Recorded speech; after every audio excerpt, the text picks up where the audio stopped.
அனைவருக்கும் வணக்கம். அடியேன் அவினாசி ஜோதிலிங்கம், மித்ரா டிவியிலிருந்து. நான் இப்பொழுது அமர்ந்திருக்கின்ற ஆலயம் கும்பாபிஷேகத்திற்கு தயார் நிலையிலே இருக்கின்ற திண்டுக்கல் மாவட்டம் எரியோடு அருகிலே புதுரோடு குஜிலியம்பாறை வட்டம் அங்கு இருக்கின்ற மகாசக்தி ஆதி குபேர வாராகி அன்னையினுடைய ஆலயத்தில் இருக்கிறோம்.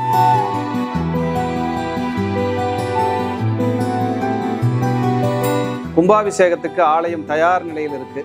பிராபவ வருடம் ஆவணி மாதம் 31ஆம் தேதி 17/9/2026 வியாழக்கிழமை குருவாரத்திலே காலை 10:45 மணி முதல் காலை 11:10 மணிக்குள் ஆலயத்தினுடைய மிக பிரம்மாண்டமான கும்பாபிஷேக விழா நடைபெற இருக்கிறது.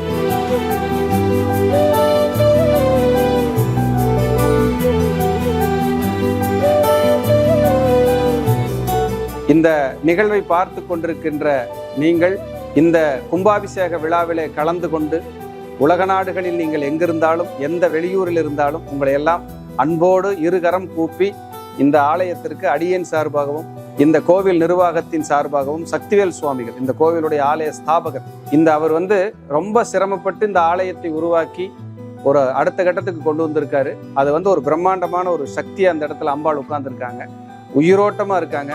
இங்கே யாரெல்லாம் வழிபடுறீங்களோ அவங்களுக்கெல்லாம் நிச்சயமா உங்களுடைய எல்லா நெருக்கடிகளும் தீர்ந்து சுபிட்சம் கிடைக்குங்கிறதுல எந்த மாற்று கருத்துக்கு இடமே கிடையாது.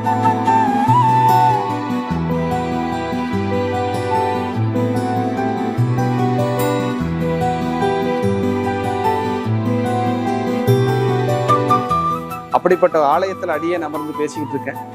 நீங்களும் எல்லாரும் வரணும், உங்களையும் நான் இந்த ஆலயத்தில் எல்லாரையும் பார்க்கணும்னு விருப்பப்படுறேன். கண்டிப்பா வாங்க. இந்த ஆலயத்திற்கு உங்களால் முடிந்த இந்த ஆலய கும்பாபிஷேக விழா மாபெரும் விழாவாக பிரம்மாண்ட விழாவாக நடைபெற இருக்கிறது. இந்த ஆலய கும்பாபிஷேக விழாவிற்காக நிதி உதவி மற்றும் பொருளுதவி நாங்கள் இந்த கோயிலில் பங்கெடுத்துக்கணும் அப்படின்னு நினைக்கிறவங்க டிஸ்கிரிப்ஷனில் இந்த ஆலயத்தினுடைய அக்கௌண்ட் நம்பர் மற்றும் வங்கியினுடைய விவரங்கள் கொடுக்கப்பட்டிருக்கு. ஆலயத்தினுடைய கோயிலுடைய அக்கௌண்ட் நம்பரே இருக்குங்க. நீங்கள் அதுக்கு தாராள நிதி உதவியும் பொருளுதவியும் செய்து உங்களுடைய பங்களிப்பையும் கொடுத்து அன்னையினுடைய பேரொருளை பெறுமாறு மீண்டும் ஒரு முறை உங்களை எல்லாம் அன்போடு நான் கேட்டுக்கொள்கிறேன். அதே போல் இந்த கும்பாபிஷேக விழா என்பது சாதாரண விஷயம் அல்ல. கோபுர தரிசனம் என்பது கோடி புண்ணியம் என்று சொல்வார்கள். குரு பார்க்க கோடி புண்ணியம், அதே போல கோபுர தரிசனம் என்பது கோடி புண்ணியம். அப்படிப்பட்ட ஒரு நல்ல நிகழ்வுக்காக உங்களை நான் அழைக்கிறேன். எல்லோரும் இந்த விழாவிலே கட்டாயம் கலந்து கொள்ள வேண்டும். இந்த ஆலய விழா நிறைய இடங்களுக்கு செல்ல இருக்கிறது, ஒளிபரப்பாக, நேரடி ஒளிபரப்பாக. அதே போல நேரடியாக நீங்கள் அனைவரும் இந்த ஆலயத்திலே பெரும் பங்களிப்பை செலுத்த வேண்டும், அன்னையினுடைய ஆசீர்வாதத்தை பெருமளவு வாங்க வேண்டும் என்பதை மீண்டும் இந்த ஆலயத்தில் அமர்ந்து அடியேன் அவினாசி ஜோதிலிங்கத்தின் சார்பாகவும் மித்ரா டிவி, மந்த்ரா டிவி, பக்தி யுகம், வாராகி ஜோதிடம் சார்பாக உங்களை எல்லாம் மீண்டும் இருகரம் கூப்பி அன்போடு அழைக்கின்றேன். அனைவரையும் நான் மிக பிரம்மாண்டமான கும்பாபிஷேக விழாவிலே சந்திக்க ஆவலாக இருக்கிறேன். நன்றி, வணக்கம், வாழ்க வளர்க.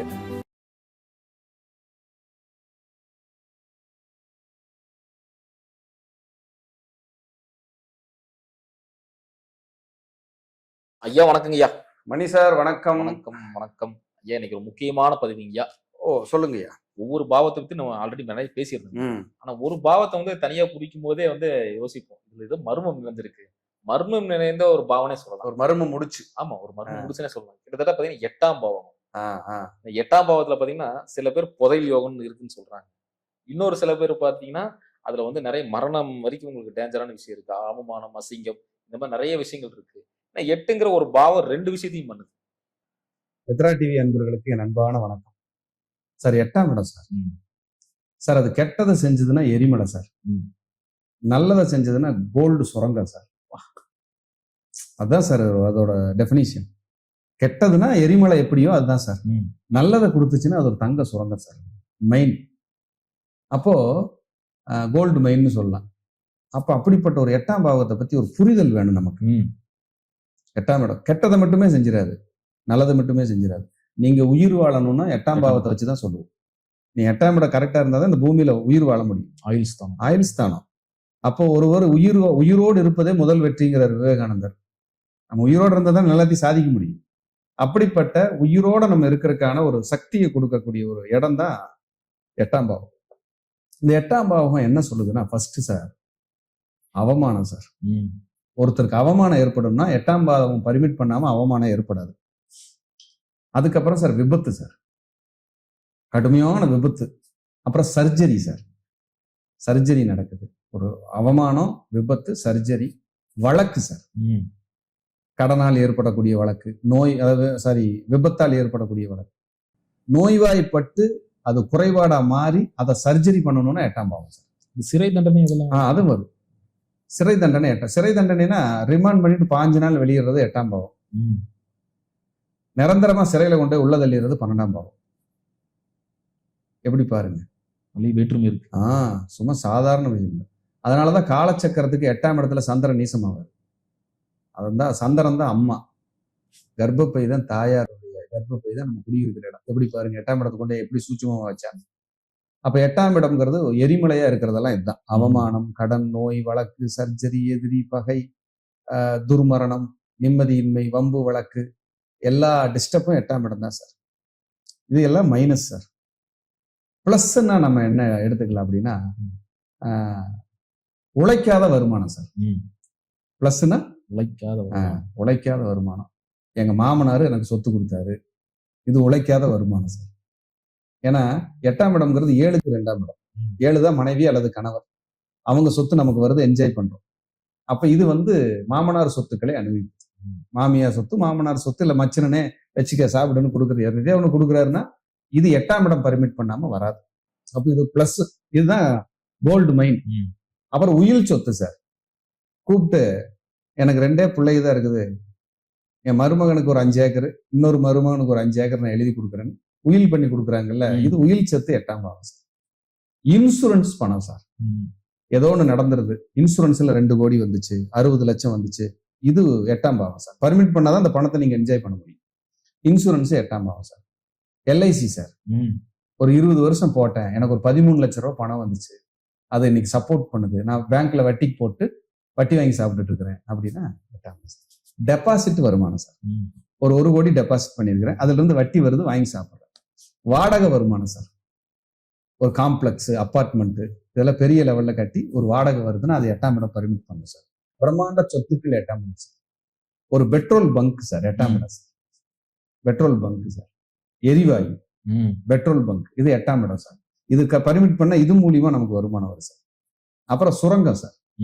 நீங்க சுரங்கத்துக்கு வெளியில இருட்டுன்னு பாத்துக்கிட்டு இருந்தா அது உனக்கு வேடிக்கை தான், நீ பாக்குற வேடிக்கை தான். உள்ள பூந்து போய் கஷ்டப்பட்டு ஒரு 3 கிலோமீட்டர்ல அப்படி உள்ள போய் லைட்டை வச்சுட்டு உள்ள போனீங்கன்னா உள்ள தங்கம் காத்துக்கிட்டு வெட்டி எடுத்துட்டு வரும்போது வேற லெவல்ல இருக்கும். 8ஆம் இடம் இப்படி டிஃப்ரெண்டா வேரியேஷன் சொல்லுது. அப்போ லாட்ரிங்க அது அடுத்து வர லாட்ரி 8ஆம் இடம். நம்ம நாட்டுல இல்ல, பக்கத்துல கேரளா ஸ்டேட்ல வச்சிருக்காங்க இப்ப லாட்ரி. அப்புறம் துபாய் அங்க இங்கெல்லாம் ஆன்லைன்ல கூட, மலேசியா, சிங்கப்பூர் கூட லாட்ரியா இருக்கும். நிறைய கிளைண்ட் அங்க இருந்து கேட்பாங்க, ஐயா எனக்கு லாட்ரி யோகம் இருக்கா? இருக்கு, இந்த நம்பர் எடுத்துங்க.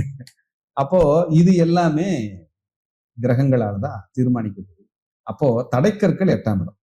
நீங்க ஒவ்வொன்றும் தடைக்கற்களை கடந்து கடந்து கடந்து போராடி போராடி நான் போறேன் சார். யாருக்கெல்லாம் 8ஆம் அதிபதி லக்னத்தில் இருக்கிறாங்களோ தடைக்கற்களை போராடி தான் கட்ட முடியும், ஓட முடியும். 4ஆம் இடத்துல 8 குடையவன் இருந்தா தடைக்கற்கள் போராடி தான் வீடு கட்டுவீங்க, போராடி தான் வாகனம் வாங்குவீங்க. 8 குடையவன் 7ல இருந்தா போராடி தான் கல்யாணம் நடக்கும். சரி, கல்யாணம் நடந்துச்சு, நடந்ததுக்கு அப்புறம் போராட்டமாவே இருக்கும். எப்படி வச்சிருக்காங்க, விதி விளக்குது. ஆமா, இது நீங்க அனுபவிக்காம போயிட முடியாது. இந்த 8ஆம் இடத்துக்கு அப்படி ஒரு சக்தி இருக்கு. அப்புறம் ஐயா இன்னொன்னு, ஆந்திரா பக்கம் தான் கூப்பிடுவாங்க, இந்த புதையல் யோகம் மண்ணுக்குள்ள இருக்கு. 8ஆம் இடம் தான் புதையல். நம்ம அதுக்கெல்லாம் போறது இல்ல சாமி. போன் வரும், சாமி எங்க வீட்டுல புதையல் இருக்கு. ஒரு அம்மா வந்திருந்தாங்க உடுமலைப்பேட்டை பக்கத்துல, எங்க தோட்டத்துல புதையல் இருக்குங்கிறாங்க, பிரசன்னத்தை போட்டு சொல்லுங்க அப்படின்னு. ஆமா, புதையல் இருக்குது, அதுக்கு நான் பிரசன்னம் எல்லாம் பாக்குறது இல்ல. ஏன்னா புதையல் உண்மையிலேயே காவுவாங்க, ஆளை கொண்டே போடும் ஏமாந்தீங்கன்னா. ஆனா புதையலுக்கு நம்பிட்டே வாழ்ந்துட்டு இருக்கிற ஜனங்க ஒரு 5% இன்னைக்கு நிறைய இருக்கிறாங்க. ஆமா, இருக்கலாம், அது நான் பாக்குறது இல்லை, அவ்வளவுதான். கண்டிப்பா புதையல் கண்டுபிடிக்கிறது பாக்குறது எல்லாம் செய்யலாம், அதை நம்ம பாக்குறது இல்லை. அதுக்கப்புறம் இந்த கெட்ட வழியில போறாங்கல்ல, ஸ்மக்லர், அது 8ஆம் இடம் தான். பினாமியா வர்றாங்கல்ல, அது 8ஆம் இடம் தான். இன்னாரோட பினாமியா இருக்காங்க சொல்லுதுல, அதுவும் 8ஆம் இடம். அப்ப 8ல நல்லதும் இருக்கு, கெட்டதும் இருக்கு. இன்சூரன்ஸ், எல்ஐசி, உயில் சொத்து, உழைக்காத வருமானம், ஷேர் மார்க்கெட். 8ஆம் இடம் பர்மிட் பண்ணலன்னா ஷேர் மார்க்கெட்ல நீங்க ஜெயிக்கவே முடியாது. அப்ப 8ஆம் இடம் ஷேர் மார்க்கெட்டு 8ஆம் இடம். அதே போல பெட்ரோல் பங்க், அப்புறம் டிபார்ட்மெண்ட்ல சிபிஐ, ரா, RAW, இந்த 2 துறையும் 8ஆம் இடம் தான். சிபிஐ கண்டுபிடிக்கிறாங்கல்ல, ரா டிபார்ட்மெண்ட் இருக்குல்ல, இதை கண்டுபிடிக்கிறாங்கல்ல, இவங்கள 8ஆம் இடம் பர்மிட் பண்ணாதான் இந்த துறையிலேயே இருக்க முடியும், இல்லைன்னா இருக்க முடியாதுன்னு சொல்லுது. விபரீத ராஜயோகம், 8 குடையவன் 6ல், 6 குடையவன் 8ல், 12 குடையவன் 8ல், 6 குடையவன் 12ல், இதெல்லாம் விபரீத ராஜயோகம். இப்ப நிறைய பேர் கேள்விப்பட்டிருப்பீங்கல்ல, விஜய் சார் சிஎம் ஆனதுக்கு அப்புறம் விபரீத ராஜயோகம், நீசபங்க ராஜயோகம், இதுலதான் எல்லாம் வந்துச்சுன்னு எல்லாம் பேசுறோம்ல. அப்ப இந்த 8ஆம் இடம் 6, 8, 12 ஒருவருக்கு பரிவர்த்தனை ஆனாலும், அந்தந்த வீடுகள்ல மாத்தி இருந்தாலும், ரொம்ப கீழ்நிலையில இருக்கிற ஆள் ஒரு டாப்புக்கு கோடீஸ்வரனா போயிடுவாங்க, பெரிய ஆளா வந்துடுவாங்க, மில்லியனியர் கூட ஆயிடலாம். அந்த 8ஆம் இடத்துக்கு அவ்வளவு சக்தி இருக்கு. ஆனா ஹேண்டில் பண்ணணும், இருமுனை கத்தி. ஏன்னா 8ஆம் இடத்தோட இன்னொரு ரோல் இருக்கு, அதை நான் சொல்லவே இல்லை, கடைசியா சொல்லலான்னு தான் விட்டுட்டேன். பேராசை. 8ஆம் இடத்தோட இன்னொரு பேராசை. சக்திக்கு மீறி ஒருத்தன் யோசிக்கிறான்னா 8ஆம் இடம் வலுத்திருக்கு சார். 8ஆம் இடம் பர்மிட் பண்ணாம சக்திக்கு மீறி யோசிக்கவே முடியாது. அப்ப சக்திக்கு மீறி நீங்க எங்காவது திங்க் பண்ணிட்டு இருக்கிறீங்க. ஒரு 30,000 ரூபாய்க்கு மொபைல் வாங்குறதுக்கு பதிலா 2 லட்சம் ரூபாய்க்கு வாங்கிட்டு வந்துருவாங்க. 40,000 ரூபாய்க்கு வாடகைக்கு வீடு குடியிருக்கிறதுக்கு 80,000 ரூபாய்க்கு எடுத்துட்டு இருப்பாங்க குடி. அப்ப இதெல்லாம் 8ஆம் பாவம் பர்மிட் பண்ணாதான் உங்களுக்கு அந்த பேராசையை தூண்டிக்கிட்டே இருக்கும். உங்ககிட்ட இருக்கிற பொருளாதாரம், நாளைக்கு வட்டி கட்டணும், இஎம்ஐ கட்டணும், இதெல்லாம் கண்ணுக்கு தெரியாது. எனக்கு தேவை சொகுசு வாழ்க்கை, நான் இப்படித்தான் வாழ்வேன்னு காசை தண்ணியா கரைக்கிறது 8ஆம் இடம். அப்ப இந்த 8ஆம் இடத்துக்கு தீர்வு தேடிக்கிட்டீங்கன்னா தான் உங்களுக்கு வளர்ச்சி, இல்லைன்னா வளர்ச்சி அடையாது. 8ஆம் இடத்துக்கு தீர்வு என்ன சார் தீர்வு அப்படின்னா, 8ஆம் இடத்துக்கு நீங்க கருப்பராயன் வழிபாடு முதல் தீர்வா நம்ம எடுத்துக்கலாம். 2வது பிருத்தியங்கரா, வாராகி, சரபேஸ்வரர், நரசிம்மர், மகிஷாசுரவர்த்தினி, இப்படி ஒரு உக்கிர தேவதைகள், உக்கிர தெய்வங்களை பூரா நீங்க வழிபடும் போது, போர் குணம் கொண்ட, வதம் செய்கின்ற, பத்ரகாளி மாதிரி வதம் செய்கின்ற அந்த வழிபாடை மேற்கொள்ளும் போது 8ஆம் இடத்தினுடைய தாக்கத்தை நீங்கள் குறைத்துக் கொள்ளலாம். அப்போ உங்க ஜாதகப்படி 8ஆம் இடத்துல கிரகம் எப்படி இருக்கு, 8 குடையவர் எங்க இருக்கிறாருன்னு பார்த்துட்டு கவனமா ஹேண்டில் பண்ணுங்க. இல்லைன்னா உங்களுக்கு வட்டி வருமானம் இருக்குல்ல, வட்டிக்கு விட்டு சம்பாதிக்கிறாங்களா, அது 8ஆம் இடம் தான். இன்ட்ரெஸ்ட்டுக்கு விட்டு சம்பாதிக்கிறது, லோன் போடுறோம்ல பேங்க்ல, அது 8ஆம் இடம் தான். நீங்க 8ஆம் இடம் நல்லா இல்லைன்னா பேங்க் லோன் நீங்க கிடைக்காது, வாங்கவே முடியாது. கொலாட்ரல் கொடுக்குறோம்ல, அடமான கடன், 3-8 தொடர்பு பத்திர அடமானம், 4-8 தொடர்பு வீடு அடமானம், 4-3-8 தொடர்பு வண்டி புக்கு அடமானம்,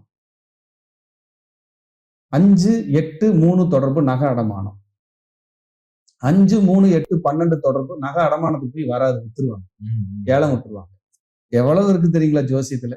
அது 8ஆம் பாவத்துல பாருங்க எவ்வளவு விஷயங்கள். இவ்வளவையும் நம்ம பார்த்து நம்ம ஜாதகத்துல ஒருத்தருக்கு ப்ரெடிக்ட் பண்ண முடியும், சொல்ல முடியும் அப்படிங்கிறது நிறைய இருக்கு. அப்போ 8ஆம் பாவம்ங்கிறது நிறையவும் இருக்கு, நல்லதும் இருக்கு, மிகச்சிறந்த கெட்டதும் இருக்கு. நல்லதுன்னா 20% எடுத்துக்கலாம், கெட்டதுன்னா 80% இருக்கு. ஜாக்கிரதையா இல்லைன்னா அந்த 8ஆம் பாவம் உங்களுக்கு ஸ்லோ பாய்சனா மாறிவிடும். கவனமா இருக்கணுங்கிறத எச்சரிக்கையா சொல்லி மீண்டும் ஒரு நல்ல பதிவில் சந்திக்கிறேன். நன்றி, வணக்கம், வாழ்க வளர்க.